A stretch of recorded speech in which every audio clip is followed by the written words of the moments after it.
Eu não sei o que Deus tem para mim e o que Deus tem para você, mas nós devíamos procurar Deus. Alguma coisa eu sei. Queria que eu estivesse no ministério, eu estou. Tenho certeza que vou continuar na presença dele por toda a eternidade.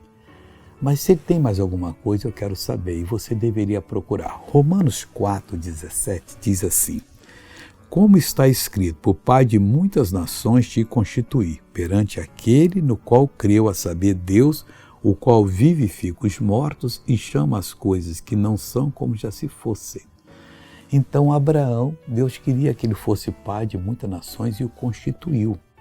Aquilo que você entender que Deus te chama na palavra para ser, Ele está te constituindo, te dando o poder para você fazer essa obra.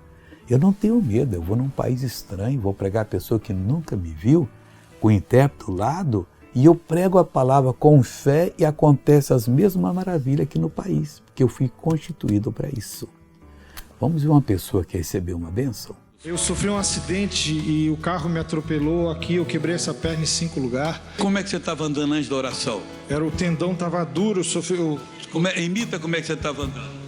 É praticamente assim, com o pé para fora, porque o tendão não deixava. Agora põe o pé normal e anda normal. Pronto, glória a Deus. Agora eu quero orar com você. Querido Deus, que me constituiu, primeiro filho do Senhor, depois salvo. E me levou para esse mundo afora para eu levar a mensagem e abençoar o povo. Pai, eu creio em Ti, acredito. E por isso eu estou unido com essa pessoa agora para abençoá-la. E em nome de Jesus Cristo eu abençoo você e mando todo o mal sai, em nome de Jesus.